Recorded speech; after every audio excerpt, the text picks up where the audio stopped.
Shalom a todos, bienvenidos a un nuevo audio relacionado con el Sharea Kedusha. Vamos a continuar con la puerta número 3, la segunda parte.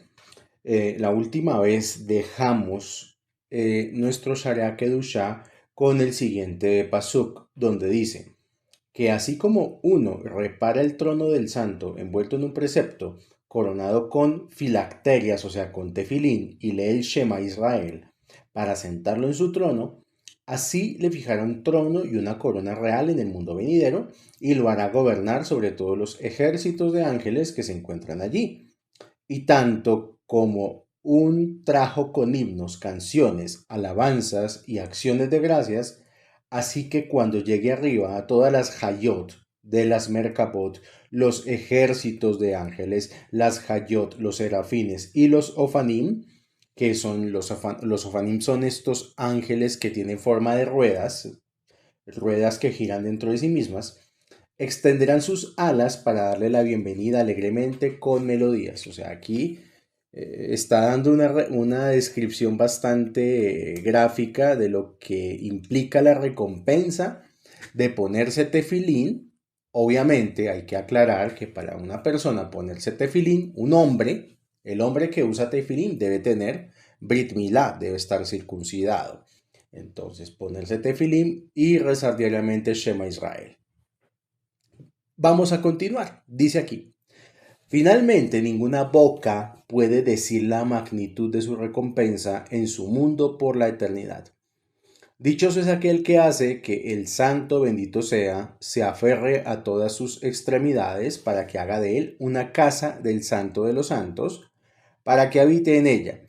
A cualquiera que haga una suká, que la suká es la cabaña donde se celebra la fiesta de Sukkot, dice aquí que el santo bendito sea, lo protegerá de los ángeles destructores y de todos los acusadores cuando salga de este mundo. Entonces la persona que cumple con la mitzvah de Sukkot, que ya hemos visto en otros audios que recuerden que las mitzvot son modulares, se pueden cumplir por módulos, o sea que quien no puede construir una sukkah puede comprar las especies de Sukkot. Quien no puede comprar las especies de Sukkot puede apoyar a alguien que pueda construir la sukkah y darle para construir la sukkah. Quien no tenga ninguna de esas alternativas puede igual rezar en Sukkot y hacer Alel y Musaf. Entonces siempre hay una alternativa para intentar cumplir la fiesta de Sukkot. Aquí el Sharia Kedusha nos dice que el que se esfuerza construyendo la sukkah, el santo bendito sea lo protegerá de ángeles destructores y de acusadores. Continúo. Así como se bendice con las 7 bendiciones del Kriyat Shema y lo santifica con santo, santo, santo, kadosh, kadosh, kadosh, y lo unifica en el Kriyat Shema. De este modo, el santo bendito sea, lo ha santificado con 10 jupot de santidad en el jardín del Edén, junto con su novia. Aquel que repara el trono del santo bendito sea, envuelto en un precepto, coronado con los tefilín, y lee el Shema Israel, para que el santo bendito sea esté en su trono, el santo bendito sea le hará reinar sobre todos los ángeles y campamentos que hay allí. Y así como un llevó su ruach, su espíritu, al santo, bendito sea con himnos, canciones, alabanzas y acciones de gracias, así cuando llegue arriba, todas las hayot de las Merkabot, los campamentos de ángeles, las hayot, los serafines y los ofanim, desplegarán sus alas para darle la bienvenida con alegría y melodías. Finalmente, ninguna boca puede expresar la magnitud de su recompensa eterna en la eternidad de las eternidades. Feliz es aquel que hace que el Santo bendito habite en todos sus miembros. Pero incluso, si falta un solo miembro, uno tendrá que reencarnarse en este mundo hasta que perfeccione sus miembros a semejanza de la imagen del Eterno, porque mientras le falte un solo miembro, no es a su imagen. El Sharia Kedusha ya nos mete el concepto de la reencarnación. Y dice en este párrafo que cumplir un precepto completa la imagen, el selem de uno mismo frente a lo que es la mente divina, el trono celestial. Entonces, el hecho de esforzarse en cumplir mis bot las más que se puedan es para evitar reencarnar, básicamente. Que cuando a una persona le queda faltando algo por hacer, tiene que volver.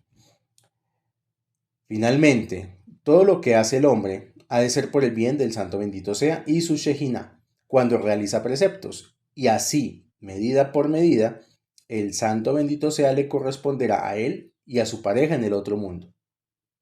Entonces, cuando hay parejas, esposo y esposa, y están en la Torah, ambos están yendo de la mano a, después de la vida en este mundo, una nueva dimensión llena de plenitud, dice el Sharia Kedushá. Y también dice que el hombre debe hacer las misbot por el bien de Hashem. O sea, las debe hacer por Hashem. No las debe hacer únicamente por peticiones personales. Aquí es donde entra la decepción en la mayoría o en algunas personas, quiero pensar que es en algunas y no en una mayoría, de aquellos que entran al camino del judaísmo y empiezan a estar maravillados con el tema de los secretos, de la Kabbalah, de los nombres ocultos, de las permutaciones, de los secretos de los sueños, de los secretos de las Gilgulim, el Shabbat, todo esto. Pero lo hacen con una mentalidad no adecuada. Lo hacen pensando que están haciendo negocios con Dios y que la idea es que Dios me dé cosas a mí a cambio de lo que estoy haciendo.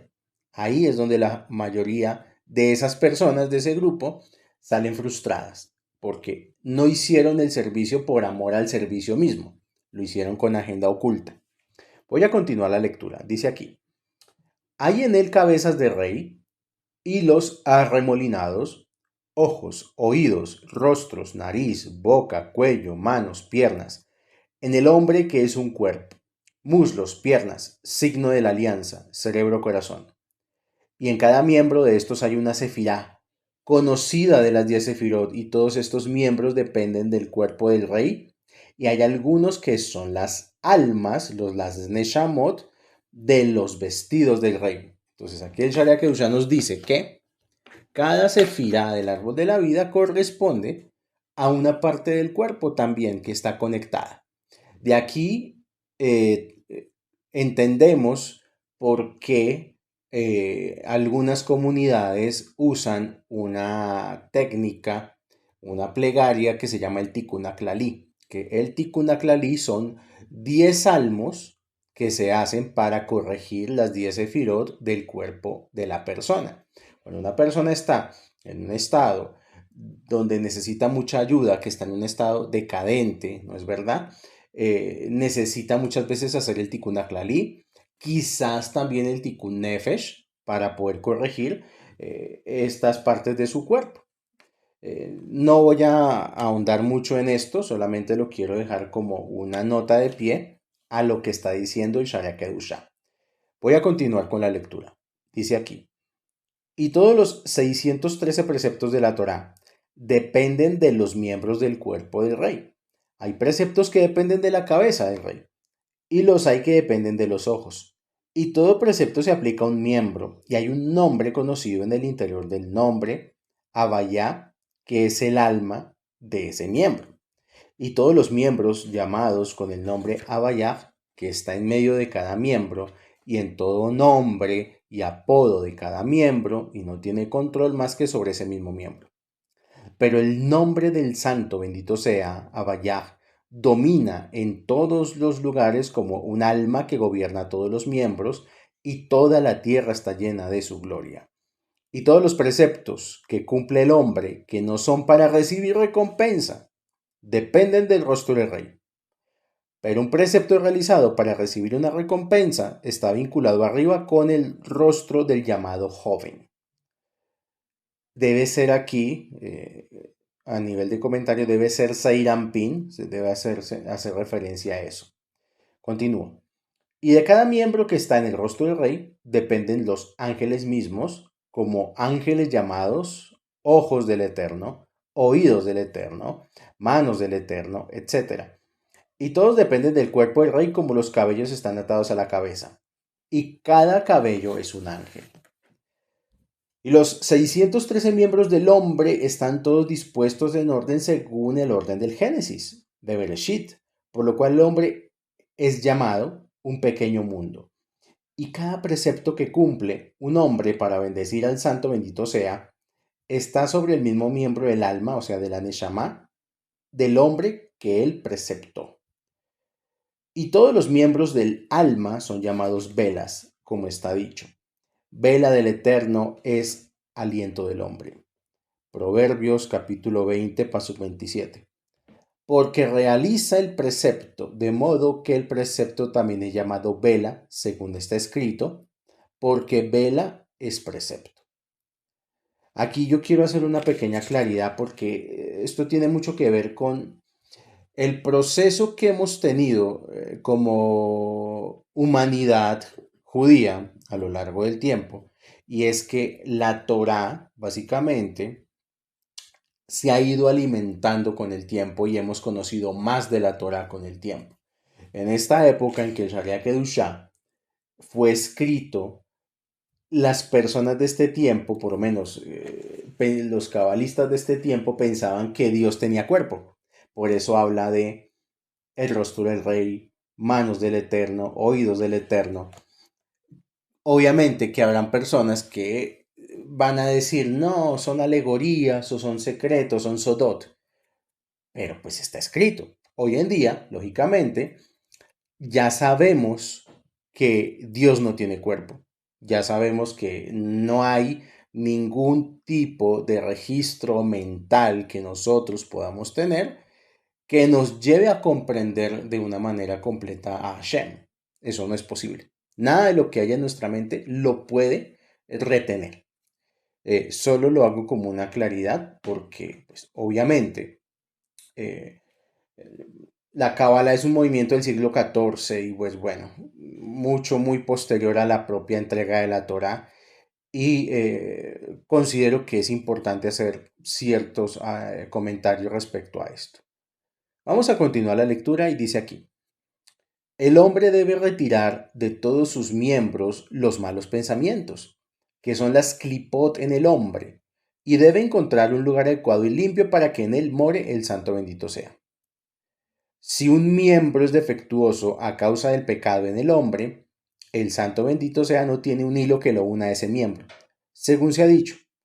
En Levítico 21:18 dice: ninguno que tenga defecto se le acercará.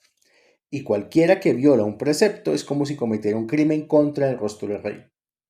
Entonces, por ejemplo, aquí lo que está diciendo es que cada pecado, o no sé si llamarlo pecado, cada transgresión, cada error que el ser humano comete, está ligado a dos cosas. Está ligado a una misma y está ligado a una parte del cuerpo. Entonces, un ejemplo, la persona que es adicta al alcohol está usando partes de su cuerpo para ir al alcohol, pero ¿qué partes usa? Los pies para caminar a la cantina, las manos para alcanzar la copa de cerveza, de vino, de lo que sea, la boca para estar ingiriendo licor incesantemente. Un hombre que, por ejemplo, todo el tiempo está mirando mujeres, todo el tiempo está en ese tema de andar mirando lo que no debe. Sus ojos y su mente, básicamente, están involucradas dentro de eso. Entonces, uno tiene que ser muy escrupuloso en pensar todo el tiempo cómo está usando su cuerpo y si lo está usando de una manera kadosh o más bien no mucho. Por eso dice aquí que un miembro que es defectuoso pierde el hilo espiritual que lo conecta al mundo superior. Dice aquí, voy a continuar con la lectura. Y es necesario quemar estos hilos de matzá en todos los miembros y sacar de ellos las cosas agrias y ácidas. Porque a propósito de estas velas está dicho que el precepto es candela del Eterno, y está escrito que candela del Eterno es el aliento del hombre que escudriña lo secreto del vientre. Y cuando el nombre del santo bendito sea es bendecido, es entonces el nombre Abayá bendito sea, y sus apodos llamados miembros. Entonces los ángeles que dependen de este miembro lo protegen, dice aquí, de todos los males y de todas las calamidades que moran en él. Entonces, ¿por qué muchas veces llega la enfermedad? La enfermedad llega a la parte del cuerpo con la cual la persona ha estado haciendo transgresiones. Entonces hay que entender que el estado ideal del mundo en el cual deberíamos vivir es que deberíamos vivir en un mundo de felicidad, de bienestar, o sea, de estar bien. No es normal estar padeciendo enfermedades, dolor, sufrimiento. Y antes de echarle la culpa a Shem o echarle la culpa a la vida que a uno le tocó o a los políticos o etcétera, uno tiene que pensar, bueno, ¿cómo he manejado mi vida para que me traiga hasta este punto? Porque siempre uno tiene que ver con lo que le pasa. Vamos a cerrar la puerta número 3 con lo siguiente. Hay preceptos que cuelgan. Cada precepto de amor y de temor está conectado con el cerebro y el corazón. Y todos los preceptos que dependen del caminar están conectados con las piernas, como ir a la sinagoga, a la circuncisión, enterrar a los muertos, o cualquiera que camine por un precepto como los que se ponen de pie durante la midá, porque se apoyan en dos piernas. O sea que también con el cuerpo puedo cumplir infinidad de misbot positivas. O sea, depende ya de la persona. Empezamos la segunda parte, puerta 4. La cuarta puerta habla del castigo por las malas cualidades, las malas midot, y la recompensa por las buenas. El orgullo es la raíz de muchos pecados, tanto entre el hombre y el makom. Aquí el Sharia Kedushá dice que literalmente makom es una palabra que en hebreo significa lugar, pero es una manera también de referirse a Dios. Entonces, el orgullo es la raíz de muchos pecados, tanto entre el hombre y el macón, como entre el hombre y el hombre, porque hace que una persona dañe a la otra, la odie, hable mal de ella y muchas cosas similares. Entre el hombre y el macón, como está escrito en Deuteronomio 8:14, dice, y se eleve luego tu corazón y te olvides del Eterno tu Dios. Y nuestros rabinos de bendita memoria dijeron en el Talmud, en el Tratado de Sotá, hoja 5b, el que tiene soberbia es llamado abominación, como está dicho en Proverbios 16:5. Abominación es al Eterno todo altivo de corazón. Aquí el Sharia Kedushá hace un fuerte énfasis en que el orgullo es un gran obstáculo para poder conectar con la luz divina. Hay que tener mucho cuidado con el orgullo. Yo considero que pueden haber, en general, tres tipos de orgullo o tres tipos de soberbia. Entonces, número uno, la soberbia material, aquel que se cree más que los demás por lo que tiene. Número dos, el orgullo o la soberbia intelectual, que es aquel que se siente más que los demás por lo que sabe. Y número 3, el orgullo o la soberbia espiritual, aquel que se siente más que los demás por sus creencias, por su fe, por lo que siente que es su conexión con Dios.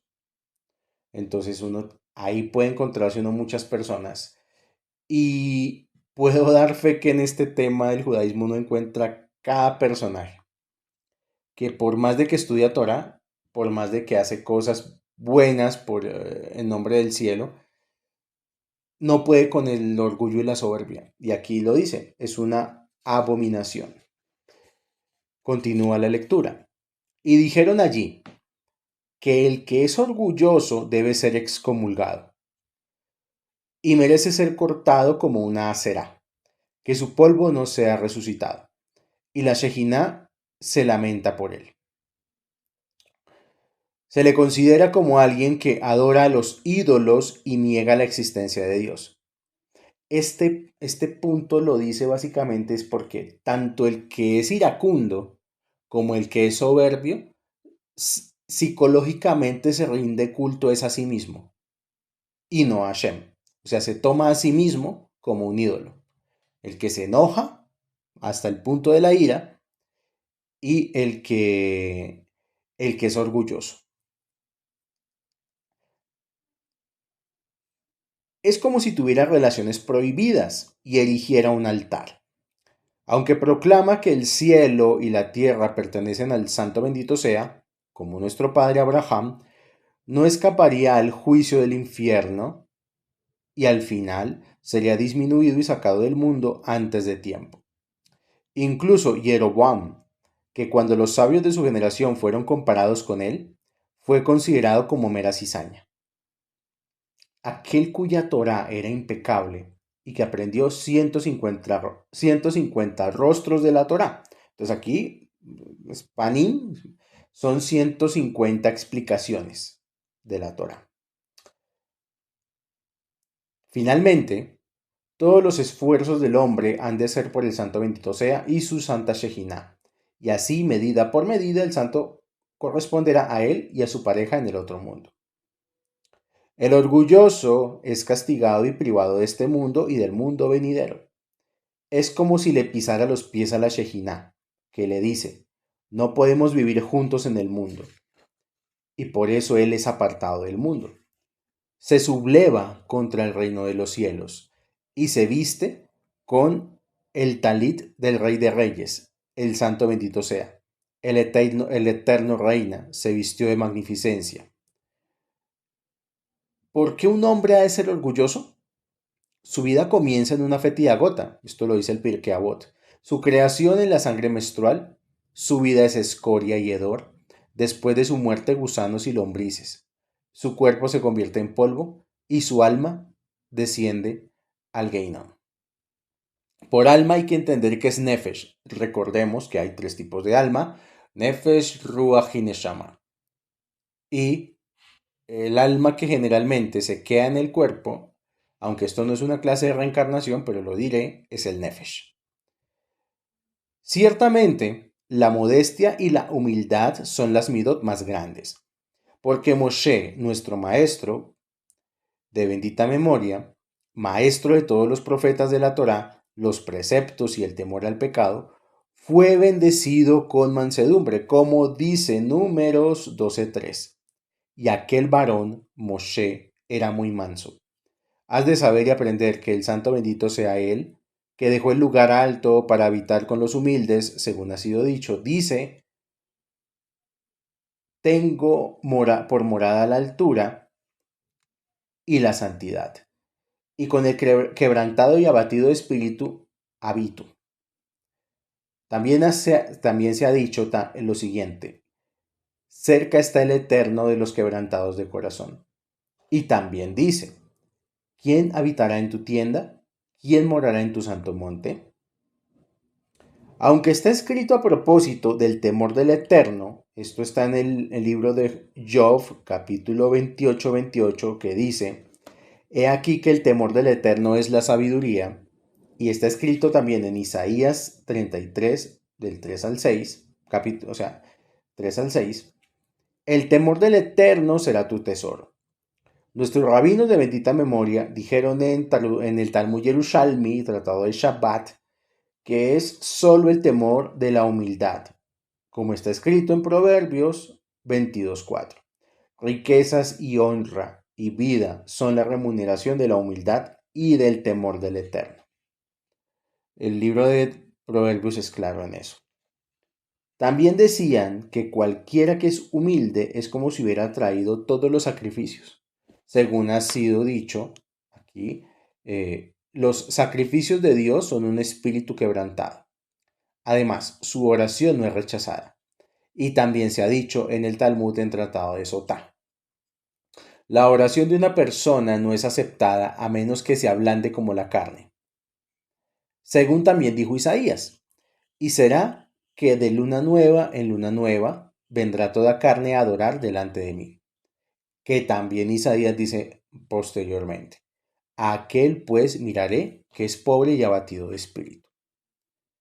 Cualquiera que sea humilde hace que la Shejiná descanse sobre el hombre en la tierra, según ha sido dicho en Éxodo 22:21, y Moshe se acercó a la oscuridad en la cual estaba Dios. ¿Qué le permitió hacer esto? Su humildad, según ha sido dicho en Números 12:3. El varón Moshe era muy humilde. Fue enseñado que Rabbi Pinjas Ben Yair dijo al final del tratado de Sotá lo siguiente: la prudencia conduce al celo, el celo conduce a la limpieza conduce a la pureza conduce a la abstinencia conduce a la santidad conduce a la humildad, y la humildad es la mayor de todas porque conduce al Ruach HaKodesh, como dijo Isaías. El Espíritu del Señor Dios está sobre mí, con carne humilde, me ha ungido para dar buenas nuevas a los afligidos. En el Talmud, en Tratado de Sanedrín, enviaron un mensaje desde allí y dice: ¿quién está destinado al mundo venidero? Aquel que es manso, humilde, que se inclina al entrar y al salir, y que estudia la Torá constantemente sin reclamar méritos. Además, en el Tratado de Megilá y en el Sanedrín, hojas 15b y hojas 11b respectivamente, dice: y el santo bendito sea, será una corona sobre la cabeza de todo hombre justo.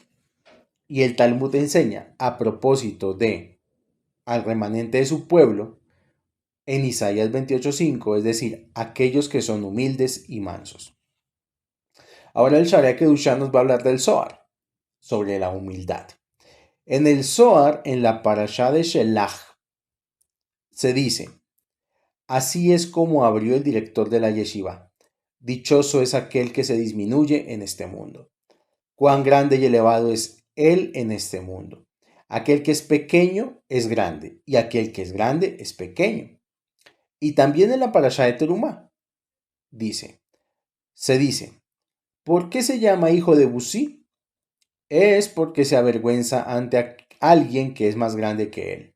Por eso se le llama hombre, porque fue completo en todo, como nadie fue llamado. También fue llamado sublime, que significa más alto que todo, como está escrito en Job 32:2. Entonces Eliú, hijo de Baraquel, Busita, de la familia de Ram, se enojó con furor contra Job. Y nuestros rabinos de bendita memoria dijeron en el Talmud en Ta'anit, hoja 7a, ¿por qué se comparan las palabras de la Torah con el agua? Porque así como el agua deja un lugar más alto para otro más bajo, así las palabras de Torah no pueden ser retenidas por quienes no se comportan de manera humilde. Entonces, aquí comentemos un poquito qué nos dice el Sharia Kedusha respecto al Zohar y la humildad. Lo primero que el Zohar dice es: aquellos que buscan honores, por lo que dice aquí, aquel que es pequeño es grande y aquel que es grande es pequeño. No sé si ustedes se han dado cuenta que toda persona que busca que lo respeten es la persona que menos la gente la respeta. La persona que siempre está buscando que lo reconozcan, llamar la atención, que la gente lo aplauda, que la gente le diga lo bueno que es y lo bueno que hace. Generalmente esa persona es la que peor reputación al final tiene frente a los demás. Por el contrario, la persona que durante su día a día, su trabajo, sus relaciones familiares, es una persona tranquila, amable, dócil, aprende a escuchar, eso es humildad, que también es bueno aclarar. Humildad no es todo el tiempo agacharle la cabeza a la gente y hacerse uno el arrodillado ante los demás. Eso no es humildad. De hecho, en algunas ocasiones puede ser una señal de egolatría, esa falsa humildad. La verdadera humildad tiene que ver con, número uno, ser amable. tratar a la gente con dignidad. Así como habla uno con el presidente, así mismo hablar con el portero del edificio o con el mesero o con la persona más sencilla. Pero aquellos que con su jefe son una cosa y en su casa son otra y se comportan de otra manera cuando los atienden en un restaurante, esa gente ya no es humilde. Humildad es, además de ser amable, aprender a escuchar, ser dócil. La docilidad es eso. No es solamente cerrarme en que, es como yo pienso y es lo que yo diga y punto. Uno también tiene que aprender a escuchar y sobre todo escuchar a la gente que usualmente uno diría, esta persona no sabe. Muchas veces las mayores lecciones de espiritualidad se las dan a uno de la gente más sencilla. Ahí está la humildad verdaderamente. No es rebajarse a ser un servil ante los demás. Es simplemente tratar a la gente con dignidad, aprender a escuchar a los demás, tratar a la gente con respeto. Y luego dice aquí, porque así como el agua deja un lugar más alto para otro más bajo, así como cuando nace, por ejemplo, un río que digamos nace en una montaña, pues obviamente va de arriba hacia abajo, el caudal del río. Entonces, asimismo, las palabras de la Torá no pueden ser retenidas por quienes no se comportan de manera humilde. Lamento decir que uno de los lugares típicamente donde está la gente más altiva, más arrogante, es justamente el conocimiento de la Torá, del judaísmo.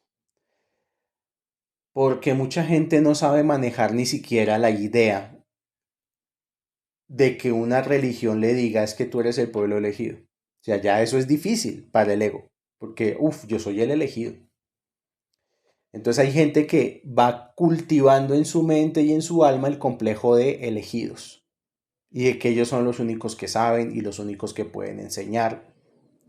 Y uno en la vida se tiene que topar con cada personaje que puede tener mucha Torah. Yo no digo que no, puede que conozcan, pero es que la Torah no es lo que yo sepa intelectualmente. La Torah son mis actos, es la forma en que yo comunico, es la forma como trato a la gente. Esa es la Torah. Y hay gente que lamentablemente, y pues que Hashem nos guarde a todos, y obviamente me incluyo, nos guarde de esa soberbia espiritual, de creer que, y eso muchas veces a mí me toca enfrentar eso, que usted quién se cree para enseñar, usted por qué juega con la cábala. Cuando yo escucho eso me da tristeza, porque pues más me debería dar miedo jugar con la Torah, porque la cábala por lo menos es un conocimiento que es del siglo XIV, o sea, es de la Edad Media para acá, no es tan antiguo en realidad. Lo que uno tiene que tener cuidado es de no jugar con la Torah. Con la cábala uno la puede aprender y uno verá qué transmite, porque hay cábala, por ejemplo, teórica y cábala práctica. Y casi que todo lo que se enseña en estos audios es cábala teórica. Yo nunca me he puesto a jugar en un audio a decirle a la gente, venga, les enseño a hacer una camea. Venga, trabajen con las tablas planetarias de Júpiter, de Saturno o de Marte, que porque es del Shen Hameforá, del rey Salomón. Eso sí es jugar con la Torah. Poner a la gente a hacer cosas para las cuales no está preparada. Pero hay gente que tiene ese pensamiento y generalmente es gente que siente que uno no tiene el derecho a hablar de Torah. Pero eso no es tema para para este audio, ni para este libro. Solamente lo estoy dejando porque lo que está diciendo el Sharia Kedusha es que la Torah solamente se queda por quienes se comportan de manera humilde. La Torah solamente actúa en la vida de los humildes. La Torah solamente trae bendición en la vida de los humildes. Una persona que está acostumbrada a que todo tiene que ser como la persona diga, va a llegar a la Torá y se va a ir, porque tiene que trabajar mucho en la humildad, porque la vida no es como yo diga, la vida es como dice Hashem. Y si yo estoy acostumbrado a que la gente haga lo que yo diga, que las circunstancias son como yo diga, se va a estrellar cuando encuentre Torah. Porque la vida está llena de montones de altibajos, está llena de triunfos, está llena de tristezas, está llena de momentos buenos, de momentos malos. Y yo sé que esto no es de este audio y les pido mil disculpas, pero lo que es fundamental en la Torá, y les prometo que voy a hacer un audio especial sobre esto, sobre teología, lo fundamental en la Torá ni siquiera es la creencia, porque yo no he visto en los 5 libros de la Torá que haya un solo lugar donde diga que es una mitzvah creer en Hashem. No está. Es que ustedes tienen que creer en Dios. Él se presenta, él dice, yo soy Dios, el Dios de Abraham, de Isaac y Jacob, el que te sacó de la tierra de Egipto. Y no tendrás dioses falsos delante de mí. Pero él no dice, tienen que creer. Lo que sí es la Torá, desde el inicio, y cuando yo hable de teología se van a dar cuenta por qué. La Torá es esencialmente un pacto. Es un pacto. Y un pacto es una relación entre las dos partes. Estaré contigo y yo también estaré contigo. Y la relación que Dios tiene con nosotros es esa. Nosotros hacemos un brit, un pacto. Y el pacto consiste en que yo voy a estar con Hashem y Hashem va a estar conmigo. Y ese pacto puede tener altibajos, tal cual como por ejemplo un matrimonio. Un matrimonio no siempre es felicidad absoluta, no siempre es una luna de miel eterna. Un matrimonio tiene momentos duros, tiene altibajos, tiene rutina, tiene monotonía. La imagen que uno puede tener de su esposa o las mujeres de su esposo puede cambiar a lo largo del tiempo. Pero en esencia el pacto sigue, porque todos los días yo decido estar con mi esposa y decido, esta es mi esposa y sigo con ella. Así, de esa misma manera es el pacto que hay entre Hashem y nosotros. Eso es todo. Pero ese pacto se fortalece en la humildad. Continúo. Bendito sea el hombre que nunca se enoja, cuyo espíritu es contrito y humilde, porque también ha sido dicho, los sacrificios de Dios son el espíritu quebrantado. Bendito sea el hombre que muestra paciencia, el hombre que lleva la carga como su creador desea, y el hombre que se hace a sí mismo como el remanente. Porque Dios perdona a quien se hace como remanente, como está escrito, Miqueas 7:18. Que perdonas la maldad y que pasas por la rebelión con el remanente de su heredad. Bendito sea el hombre que actúa como polvo, sobre el cual todas las personas caminan. Un hombre que actúa como el umbral más bajo, sobre el cual todas las personas pisan. Un hombre que actúa como el clavo en la pared que está al alcance de todos para colgar su ropa. Bueno, esto ya, yo me imagino que muy pocas personas llegarán a este nivel. Y no lo recomiendo personalmente. O sea, la Torá también fue entregada en una montaña, en el monte Sinaí. No era la montaña más alta. Pero dicen los sabios, ¿por qué la Torá no fue entregada en el valle? ¿Por qué fue entregada en la montaña? Porque la Torá tampoco se puede rebajar. La Torá tiene que estar en una montaña, tiene que estar arriba. O sea, uno tiene que tener una autoestima sana, básicamente. Una autoestima sana es, pienso yo, respetuosamente. No permitir que le pasen por encima, pero eso no quiere decir volverse un iracundo y un agresivo, simplemente ponerle límites a la gente. Uno en la vida tiene que aprender a ponerle límites a las personas. No todo puede ser permitido, no todo puede ser aceptado. Uno tiene que aprender a tener amor propio, que no es arrogancia. Porque si yo no tengo amor por mí mismo, ¿cómo voy a tener amor por los demás? Lo que aquí el Sharia Kedusha quizás está diciendo es que básicamente el hombre que tiene bendición es el hombre que evita los conflictos, el hombre que no choca con los demás hombres, el hombre que se comporta de una manera ética, diplomática, ajustada a la realidad con las personas que son difíciles. Porque uno llevarse bien con la gente fácil es fácil. Nuestro mayor reto en la vida es llevarnos bien con la gente difícil. Y hay mucha. Hay mucha gente que es difícil, hay mucha gente que tiene muchos temas difíciles, muchas cualidades difíciles.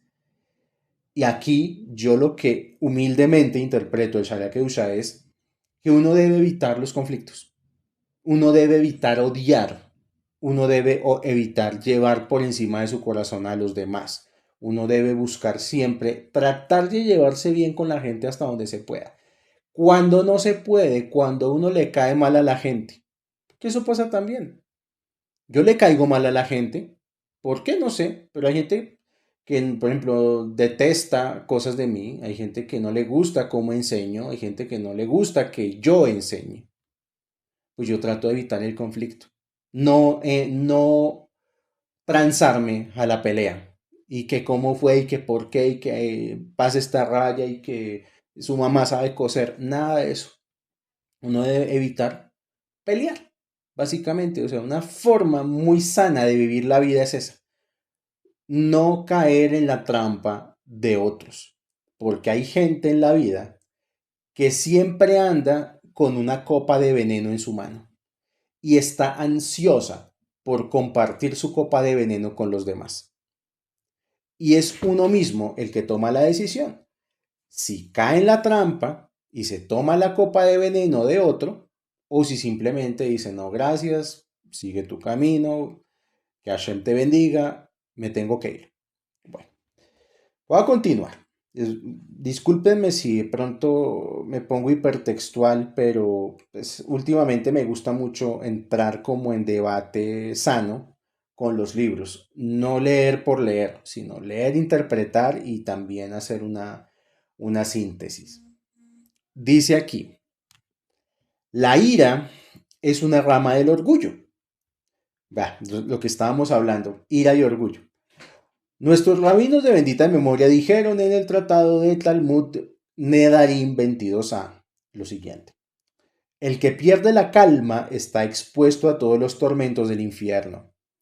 Además, nuestros rabinos de bendita memoria dijeron en el tratado de Shabbat del Talmud, el que se rasga sus vestidos en su ira, el que rompe sus vasos en su ira y el que esparce su dinero en su ira, se le considera como un idólatra. Y según también se ha dicho, no habrá entre vosotros dioses extraños. Nuestros rabinos de bendita memoria añadieron también del tratado de Talmud de Nedarim, para el que pierde los estribos, incluso la Shejina no tiene importancia a sus ojos. Se olvida de su erudición, o sea, de su conocimiento, y se vuelve cada vez más estúpido. Y es cierto que sus pecados superan sus méritos. Como dice Proverbios, el hombre iracundo levanta contiendas y el furioso muchas veces peca. Yo voy a tratar de ser un poquito indulgente y moderado con este comentario, porque es imposible, estimados oyentes, es imposible uno no sentir ira alguna vez. Somos seres humanos y los seres humanos estamos llenos de contradicciones, tenemos días buenos, días malos, a veces nos tocó el día malo, nos tocó enojarnos. Y lo que yo interpreto del Sharia Kedusha es que nos está llamando la atención fuertemente es sobre el manejo de la ira, porque aquí dice, el que rasga sus vestidos en su ira, el que rompe sus vasos en su ira y el que esparce su dinero en su ira. ¿Qué pasa? Que el problema no es la ira por la ira, sino cómo yo reacciono frente a todos estos temas de ira. Está bien, o sea, cómo yo manejo la ira. Porque aquí lo dice, hay personas que cuando se salen de los chiros, como decimos en colombiano, rompen las cosas de la casa, gritan, hacen todo el show, le pegan al que pueden ver. Eso es lo que hay que evitar. O sea, lo que yo opino en el mundo moderno en el cual estamos, donde uno tiene necesariamente que enfrentar escenarios que lo van a uno a retar, lo van a retar a manejar sus emociones, es que uno tiene que prepararse para el manejo de la ira. Tiene que tener formas de hacer terapia sobre su propia emoción, sobre su propia ira y sobre todo no dañar a terceros. O sea, lo que sí está mal, sí o sí, y no tiene ningún tipo de presentación ni ningún tipo de excusa, es que porque yo estoy de mal genio, otro se ve afectado. O yo termine humillando a una persona públicamente. O yo termine haciendo un daño a otra persona públicamente. O termine diciendo cosas demasiado hirientes. Eso es lo que no está permitido. Entonces tenemos que ser consecuentes. Y más que negar el tema de la ira, es prepararnos para poderla manejar sin dañar a otros. Hay una terapia, por supuesto que la hay. Eh, Cuando uno siente ira con algo o con alguien, es preferible rezarle a Dios y decirle, Dios, tengo mal genio, y no desquitarse con otra persona. O sea, es preferible que en este caso Hashem sirva como nuestra guía y nuestro terapeuta, y está permitido hacer un tipo de rezo que se llama Itbodedut, que es la Itbodedut es un tipo de rezo que no tiene ningún orden específico.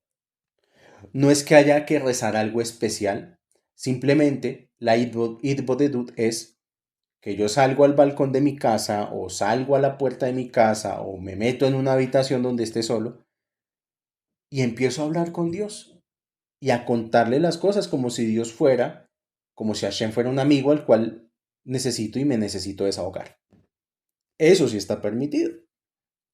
Y ya Hashem se encargará de manejarle a uno la situación.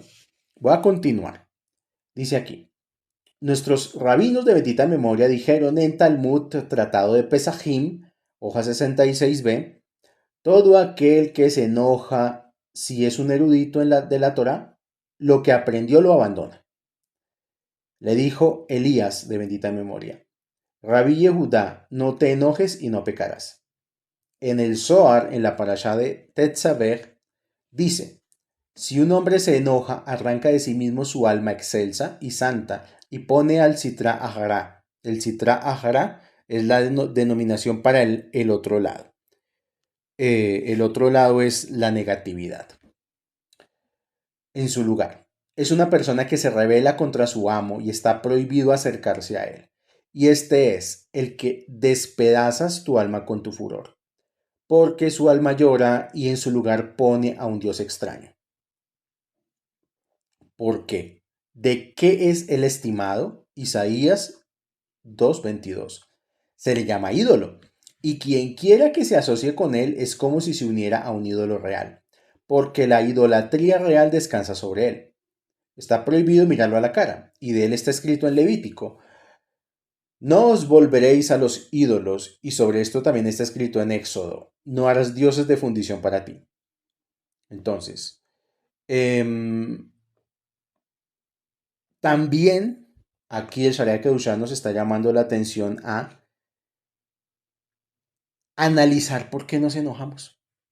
Si nos estamos enojando por algo que valga la pena, uno se debería enojar de pronto por no estudiar tanta Torah. Me falta tiempo para estudiar Torah.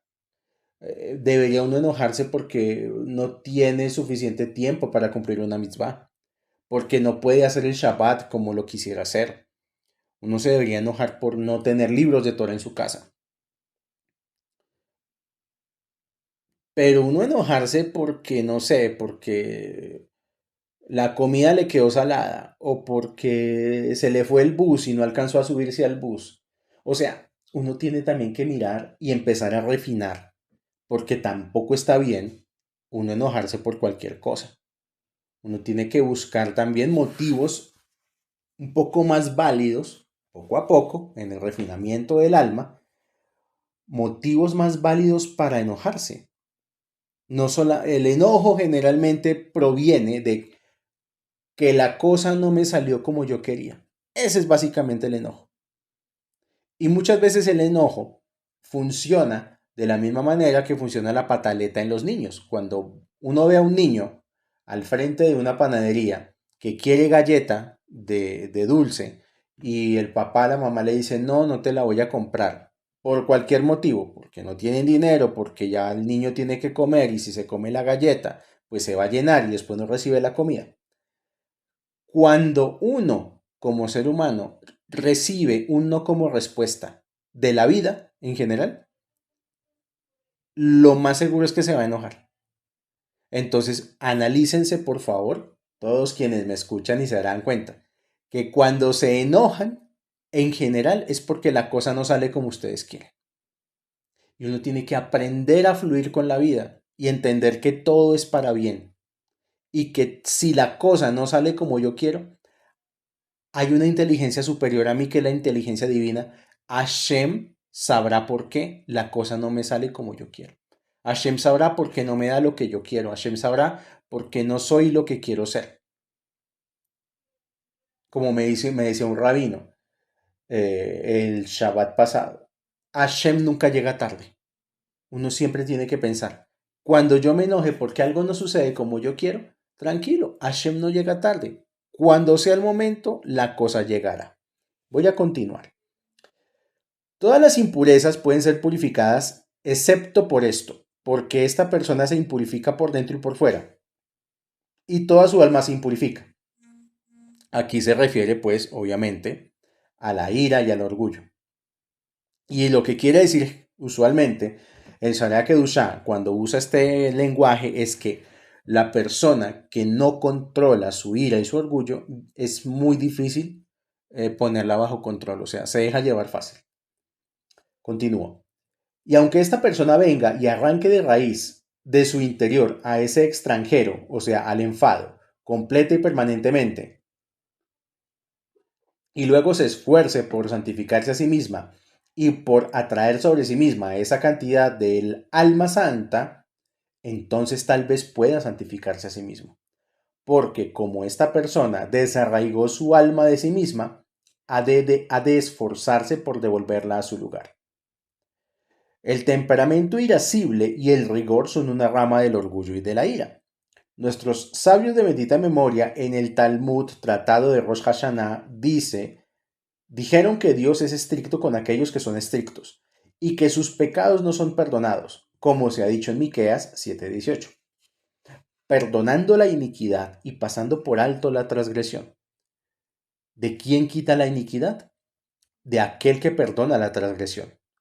Los de bendita memoria dijeron en el tratado de Shabbat del Talmud que uno siempre ore por la misericordia, cada día y cada hora, y pondrá su boca en el polvo, por si ventura habrá esperanza. Dará la mejilla al que le hiere, se llenará de afrenta, según ha sido escrito. Bendito sea el hombre que escucha sus insultos y no responde. Aquí está. Bendito sea el hombre que escucha insultos y no responde. Como dijo Isaías, di la espalda a los que me herían. Una de las claves para superar este terrible defecto, esta verá, básicamente, no conteste. No hay necesidad de estar contestando cada cosa que le dicen a uno. No hay necesidad de entrar en conflicto. No hay necesidad de mostrarle nada a nadie. De hecho, uno puede llegar a ese nivel. Yo no necesito demostrarle nada a nadie. Yo lo único que tengo que hacer es mi servicio divino. Tengo que estudiar Torah. Tengo que cumplir mis votos. Y pues vivir una vida tranquila y feliz. Punto. Pero uno no debe transar pelea con cualquier persona, pues porque, hombre. Continúo. Dice aquí. Así dijeron los sabios en Rosh Hashanah, el Talmud, tratado de Rosh Hashanah, el que renuncia a la venganza y perdona sus pecados también le son perdonados, como ha sido dicho. perdonando la iniquidad y pasando por alto la transgresión. Está escrito en el Jupat Eliyahu de bendita memoria, el final de Reshit Romá, puerta 3a. Dice, hay tres a quienes ama el santo bendito sea. Número 1, el que no se enoja. Número 2, el que no se emborracha. Y número 3, el que no se inmuta por los insultos. Entonces, y en esto incluso alguna vez un rabino me decía que uno muchas veces pide un montón de cosas, como es normal en nosotros los seres humanos, que le pedimos a Hashem de todo. Y el rabino me decía que Hashem nunca regala nada. O sea que todo ser humano que pide algo, una bendición, algo económico, material o algo material, etcétera, tiene que tener un mérito para ganárselo, porque todo en esta vida uno se lo gana. Y generalmente, y con esto cierro por el día de hoy, las puertas de la santidad. Generalmente, cuando uno está cerca a recibir una bendición, le llega una prueba. Y generalmente esa prueba tiene que ver con el manejo de la ira o con recibir un reproche o una humillación. O sea que la persona que recibe una humillación, que recibe un reproche, que recibe un insulto y se queda calladito, calladita, está muy cerquita, muy cerquita de recibir aquello que tanto ha pedido, porque ya logró el sehut, ya logró el mérito. Cerramos por hoy las puertas de la santidad. Les agradezco a todos los que escucharon este audio, que me tuvieron paciencia con mis comentarios, que me perdonen si de pronto digo algo que no les sea de su agrado. De todas maneras, pues no lo hago con intención de ofender a nadie, ni de que nadie se sienta ofendido, ni con mis palabras, ni por el simple hecho de yo estudiar Torah. Ya llegará el momento de hacer una clase o una serie de teología y ahí entenderemos un montón de cosas. Que Hashem los bendiga con bendiciones de este mundo y con bendiciones del mundo superior. Con Refuah Shelema, Parnasa, Atzlaha, Briut, Shalom Bait. Y con la ayuda del cielo nos estamos escuchando. Shalom, shalom para todos.